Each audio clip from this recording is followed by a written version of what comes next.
Assalamualaikum warahmatullahi wabarakatuh. Saya Mohamad Baraya ingin izin menjelaskan. Assalamualaikum warahmatullahi wabarakatuh. Perkenalkan, nama saya Mohamad Baraya. Saya ingin menjelaskan tentang strategi unit bisnis bab 6.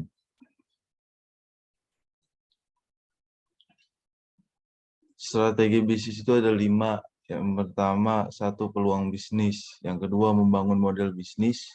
Yang ketiga, strategi bersaing. Keempat, strategi generik bisnis. Dan kelima, dinamika persaingan bisnis. Peluang bisnis. Apa sih peluang bisnis itu? Peluang bisnis yaitu dapat dilakukan secara efektif melalui perumusan strategi bersaing yang baik dan tepat. Dalam upaya pemanfaatan peluang bisnis dibutuhkan kemampuan mengantisipasi lebih awal adanya peluang bisnis tersebut, sehingga dapat menjadi dasar keberhasilan bersaing dalam pemanfaatan peluang. Terus selanjutnya, identifikasi peluang bisnis dan pemanfaatan peluang bisnis. Identifikasi peluang bisnis. Apa sih peluang bisnis itu? Peluang bisnis merupakan suatu kesempatan untuk menawarkan sesuatu yang baru berupa barang maupun jasa maupun experience kepada pelanggan. Jadi suatu peluang adalah suatu keadaan dalam lingkungan eksternal yang jika diolah atau dieksploitasi akan dapat membantu perusahaan mencapai daya saing strateginya. Terus selanjutnya, peluang yang telah diidentifikasi dapat membantu membangun nilai value melalui strategi diversifikasi, integrasi, dan joint venture yang umumnya dilakukan dalam kaitannya dengan pasar dan dengan operasi serta hubungannya dengan aktivitas manajemen. Entrepreneur atau pengusaha dapat mengetahui peluang serta menilai kesesuaian antara yang pertama itu pasar dan perusahaan. Yang kedua, memperoleh dan mengkombinasikan sumber-sumber daya. Yang ketiga, mengembangkan pemecahan masalah secara inovatif. Yang keempat, mempelajari resiko-resiko yang akan timbul. Yang kelima, itu berupaya sekuat tenaga untuk menghasilkan keuntungan atau laba. Terus ini ada gambar, jadi ini saling berkaitan. Jadi itu yang pertama itu mengetahui peluang. Setelah mengetahui peluang itu mendapatkan sumber daya, terus penawaran berupa barang, jasa, dan pengalaman, terus menilai kecocokan pasar. Ciri-ciri dari entrepreneur strategi adalah memiliki kemampuan untuk memikirkan kenyataan pada masa depan dengan bentuk mengkreasi produk, inovasi, proses bisnis baru atau industri baru yang menyeluruh.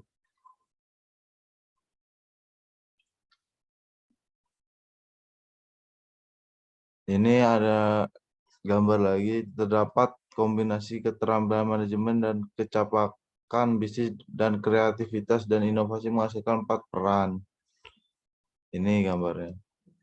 Terus pemanfaatan peluang bisnis.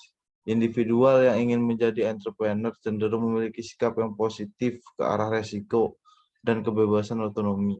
Masing-masing entrepreneur berupaya memanfaatkan dan mengembangkan peluang yang ada. Entrepreneur mempunyai kebutuhan yang kuat bagi pencapaian prestasinya. Dengan yang pertama itu kecenderungan menanggung resiko yang besar, ketekunan yang lebih besar. Yang ketiga, mempunyai komitmen terhadap tugas yang lebih besar. Keempat, terakhir yaitu lebih toleran terhadap hal yang mendua. Jadi untuk menghadapi peluang bisnis dibutuhkan penyusunan rencana bisnis dengan pemahaman peluang, dikenal penemuan discovery yang menunjukkan adanya wawasan yang mendasar dalam meletakkan gagasan bisnis baru. Yaitu ada levelnya nih. Yang pertama itu level pertama, terobosan atau inovasi radikal yang dilakukan pentransformasian secara lengkap dan menyeluruh dari suatu perusahaan. Contohnya pengenalan digital fotografi. Terus yang kedua, level kedua, incremental innovation yang berkontribusi untuk menyempurnakan produk berupa barang atau jasa yang ditawarkan. Terus selanjutnya ada 4 faktor ya untuk penilaian bisnis venture baru. Yang pertama itu orang pelaksana. Orang pelaksana yaitu yang memulai dan menjalankan ventura dengan memberikan pelayanan sebaik mungkin. Terus peluang yang menggambarkan profil bisnis. Terus yang ketiga konteks atau hubungan mencakup lingkungan peraturan, tingkat bunga, tren demografi, tingkat inflasi, dan lain-lain. Resiko dan ganjaran yaitu hasil penilaian atas apa yang benar atau salah dan suatu pembahasan tentang bagaimana tim entrepreneur dapat berkreasi atau menanggapinya. Membangun model bisnis. Model bisnis yaitu suatu kegiatan bisnis yang membutuhkan suatu kerangka pemikiran yang sistematis.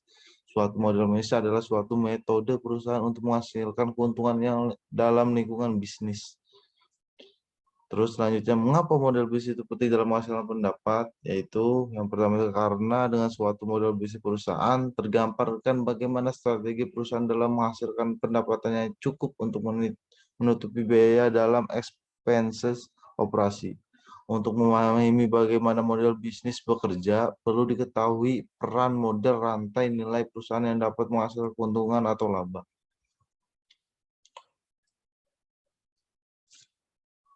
Jadi ini gambar lagi selanjutnya itu di mana kita mempunyai di sini ada aktivitas itu mempengaruhi faktor-faktor industri, sumber daya, terus baik ke biaya, terus ke posisi itu banyak, ada nilai pelanggan, segmen pasar, sumber-sumber revenue, positif relatif, dan harga. Terus lanjut ada tingkat keuntungan. Terus selanjutnya faktor-faktor industri, yaitu kekuatan bersaing dan market, kekuatan kerjasama, nilai dan organisasi industri. Terus berlanjut ke faktor-faktor tertentu perusahaan. Yang pertama sumber daya, aktivitas, posisi, terus dapat tingkat keuntungan. Alasan mengapa pendapatan itu penting dalam model bisnis? Yang pertama, pemahaman tentang sumber-sumber pendapatan yang terdapat di dasar, khususnya menentukan keuntungan pada setiap sumber. Perusahaan dapat memilih secara tepat aktivitas yang akan dijalankan demi meningkatkan kesempatan yang menguntungkan. Pemahaman tentang beban dari sumber dana yang dapat dibebankan kepada pelanggan. Model bisnis. Model bisnis itu apa sih? Model bisnis adalah penyederhanaan unsur-unsur utama dari strategi yang merungkapkan gambaran dari rutinitas produksi bersaing, penawaran yang menarik, pelanggan yang ingin membayar lebih biaya produksi, dan keuntungan yang didapat.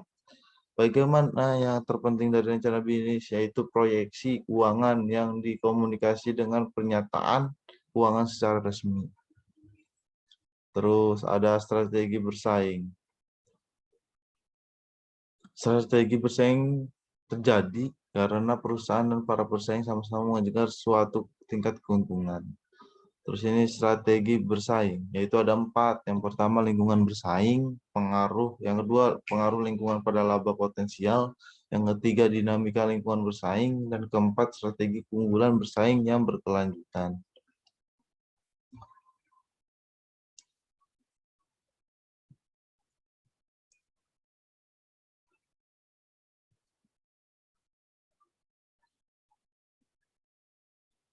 Mohon maaf. Ini ada ya, kita lanjut. Terus kita lanjut lingkungan bersaing. Yang itu menggambarkan sekumpulan perusahaan yang menjalankan bisnisnya dengan menawarkan produk, jasa, dan pengalaman experiences yang saling berkaitan. Dalam suatu lingkungan bersaing, keberhasilan perusahaan sering lebih dipengaruhi oleh perkembangan cara bersaing yang ada. Terdapat 4 gambaran lingkungan bersaing yang mencakup lingkungan bisnis perusahaan yang dihadapi, yaitu yang pertama itu monopoli.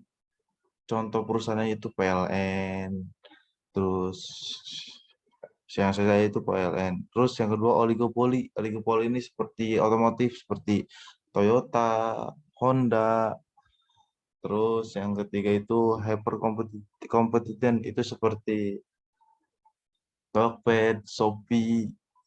Terus yang keempat adalah poor competition, yaitu seperti yang di pasar-pasar tradisional. Terus jenis lingkungan bersaing. Jenis-jenis lingkungan bersaing yaitu kalau kalau monopoli jumlah pemainnya satu. Terus kalau oligopoli itu jumlah pemainnya sedikit. Kalau hyper itu jumlah pemainnya beberapa dan pure itu jumlah pemainnya banyak. Terus lanjut dalam segi keunggulan yang berkelanjutan. Kalau monopoli itu absolut tak terhingga sampai kapanpun karena satu. Oligopoli itu jangka panjang karena sedikit. Terus hyper beberapa temporer. Pure banyak. Pure itu keunggulan yang lainnya tidak ada. Monopoli profit potensial satu pemenang besar, banyak duitnya monopoli karena tidak ada yang lain. Terus oligopoli itu beberapa pemenang besar karena di sini sedikit, jadi ada yang maju dan ada yang tidak. Terus hyper yaitu beberapa pemenang dan beberapa rugi. Terus pure sangat rendah. Untuk analisis pola bersaing yang harus diperhatikan adalah bagaimana peran para pesaing tertentu. Tentunya dalam lingkungan bersaing perlu diidentifikasi siapa yang menjadi leader, challenger, serta sejumlah pengikut atau followers. Terus pengaruh lingkungan bersaing pada laba potensial. Pesaing yang terdapat dalam lingkungan bersaing adalah suatu perusahaan yang beroperasi di dasar yang sama, produk yang ditawarkan sama, dan sasaran pasar yang sama. Perusahaan bersaing satu dengan yang lain pada sejumlah pasar yang dikenal dengan pasar bersama, market commonality, di samping bersaing dalam menggunakan sumber daya yang sama. Dalam masalah lingkungan bersaing terdapat dua, yaitu apa yang membuat lingkungan bersaing menarik bagi pendatang baru yang potensial. Kedua, bagaimana suatu perusahaan bersaing? Untuk jawab pertanyaan di atas, para manajer strategi dari korporasi maupun manajer strategi dari unit bisnis perlu menekankan pencapaian pada tingkat tertentu yang ditetapkan. Pola sumber laba dari lingkungan bersaing, yaitu yang pertama, tingkat keuntungan nih. Tingkat keuntungan itu lanjut ke daya tarik industri, lalu ke strategi korporasi. Jadi ada dua jalan nih. Terus yang kedua itu tingkat keuntungan ke bagaimana kita bersaing, keunggulan bersaing, lalu ke strategi bisnis dan strategi tingkat fungsional. Dinamika lingkungan bersaing, ciri-ciri utama dari banyak industri dapat menggambarkan bahwa dinamika sering berjalan secara bertahap. Menekankan dinamika dalam hal ini adalah terdapatnya dorongan yang lebih besar pada peningkatan keunggulan bersaing suatu perusahaan. Dorongan tersebut memodifikasi perilaku bersaing dari satu atau lebih perusahaan. Sumber potensial dari perubahan itu terdapat pada struktur industri yang dinamis, yaitu terjadi pada lawan atau pesaing di dalam industri, ancaman dari pendatang baru, kekuatan tawar-menawar dari pemasok, kekuatan tawar-menawar dari pembeli, ancaman dari substitusi, peranan dari komplementer. Dinamika lingkungan bersaing dipengaruhi oleh siklus hidup industri. Masa lahir, yaitu menelusuri pasar celuk dari produk-produk yang dipilih untuk pasar yang ditentukan. Terus masa pertumbuhan, jadi melahir dulu, terus masa pertumbuhan. Masa pertumbuhan itu di mana posisi dengan menekankan pada ekspansi pasar yang melebihi pasar ceruk, banyak pesaing yang masuk dan pelanggan mempunyai informasi lebih. Setelah pertumbuh, matang. Matang itu mengembangbiakan dari produk dan pasar yang dilayani, serta pasar cepat berubah dan mulai dilakukannya konsolidasi industri. Terus ketika masa pematangan, masa penurunan, yaitu semakin padatnya produk pasar serta semakin jauh dilakukannya konsolidasi dan regenerasi industri. Terus selanjutnya strategi keunggulan bersaing yang berkelanjutan. Yang pertama itu yaitu untuk memperoleh keunggulan bersaing yang berkelanjutan, suatu perusahaan harus dapat bermain secara dinamis dan dapat memahami keadaan lingkungan yang dinamis agar dapat mencapai keunggulan bersaing yang berkelanjutan. Strategi generik dalam lingkungan bersaing adalah strategi biaya murah dan strategi diferensiasi. Tujuannya itu untuk mendapatkan kondisi pasar yang luas. Sedangkan untuk kondisi pasar yang sempit, maka Malaysia Power melakukan pada arah strategi fokus. Strategi keunggulan bersaing yang berkelanjutan. Untuk mencapai keunggulan bersaing yang berkelanjutan, suatu perusahaan harus mengkaji matrik profil bersaing. Selanjutnya itu strategi generik bisnis. Terdapat 5 strategi sebagai pendapatan untuk menghadapi persaingan dan pengoperasian bisnis itu. Yaitu ada 5. Yang pertama, strategi kepemimpinan biaya rendah. Terus yang kedua, strategi diferensiasi yang rendah. Terus yang ketiga, strategi fokus biaya murah. 4, strategi fokus diferensiasi. Terus kelima, strategi pengintegrasian biaya rendah dan diferensiasi. Yang pertama, strategi kepemimpinan biaya rendah. Strategi generik ini menekankan pada sekumpulan tindakan yang diambil untuk menghasilkan barang atau jasa yang dapat diterima oleh pelanggan pada biaya rendah relatif terhadap pesaingnya. Hal itu mencakup yang pertama, pembangunan yang agresif dari skala fasilitas yang efisien. Yang kedua, semangat pencairan upaya penekanan biaya dari pengalaman. 3, pengendalian yang ketat atas biaya overhead. Yang keempat, menghindari terdapatnya marginal rekening pelanggan. Yang kelima, meminimalisir biaya dari seluruh aktivitas dalam rantai nilai perusahaan.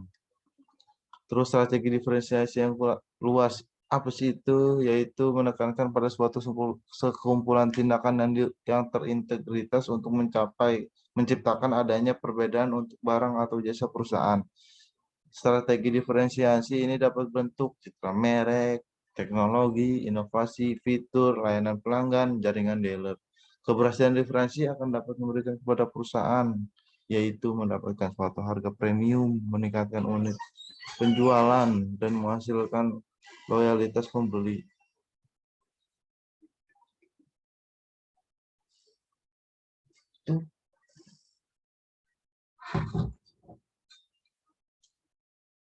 Terus strategi fokus biaya murah.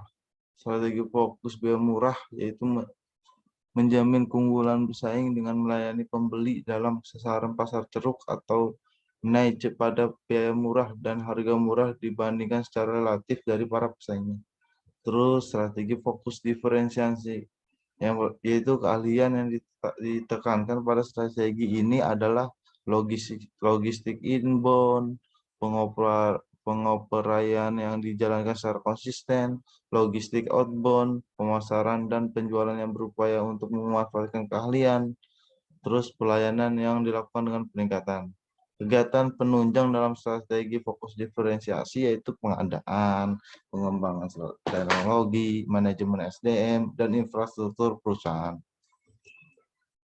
Terus selanjutnya yang terakhir itu strategi pengintegrasian biaya rendah dan diferensiasi. Tujuan perusahaan dalam menjalankan strategi ini itu untuk mendapatkan hasil produk secara efisien dengan atribut diferensiasi. Produksi yang efisien terdapat pada upaya menjaga biaya rendah dengan melakukan diferensi sebagai sumber daya upaya dari nilai keunikan. Ada 2 jenis nilai bagi pelanggan atribut diferensiasi, yaitu kualitas tinggi, merek yang teridentifikasi, dan reputasi. Terus yang kedua, harga murah dalam kegiatan untuk menciptakan value. Terus ini ada dinamika persaingan bisnis, yaitu dipengaruhi oleh faktor yang menentukan tingkat perusahaan. Yang kedua, faktor pendorong dari perilaku bersaing.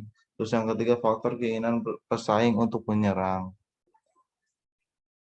Terus ini pasar bersiklus lambat. Pasar bersiklus lambat itu keunggulan bersaing sangat cocok untuk pasar bersiklus lambat, membangun keunikan dan kapabilitas kepemilikan, dan dapat menghasilkan keunggulan bersaing dan keberhasilan dalam pasar bersiklus lambat. Terus pasar bersiklus cepat merupakan pasar di mana kemampuan perusahaan yang berkontribusi untuk keunggulan bersaing tidak dapat terlindungi dan imitasi, karena kondisi ini terjadi dari terjadinya imitasi sangat cepat dan tidak mahal untuk biaya melakukannya. Terus ada strategi bersiklus standar merupakan pasar di mana keunggulan bersaing. Perusahaan merupakan pelindungan moderat dari terjadi imitasi dan imitasi yang dilakukan. Mempunyai biaya moderat, perusahaan harus melakukan pengendalian operasi suatu perusahaan secara hati-hati agar konsisten dan memberikan pengalaman positif bagi pelanggan. Terus yang terakhir itu strategi bergerak. Pertama, yaitu merupakan aksi suatu perusahaan untuk bersaing lebih awal guna membangun keunggulan bersaing. Konsep ini dipengaruhi oleh pencapaian keunggulan bersaing dengan melakukan aksi inovasi.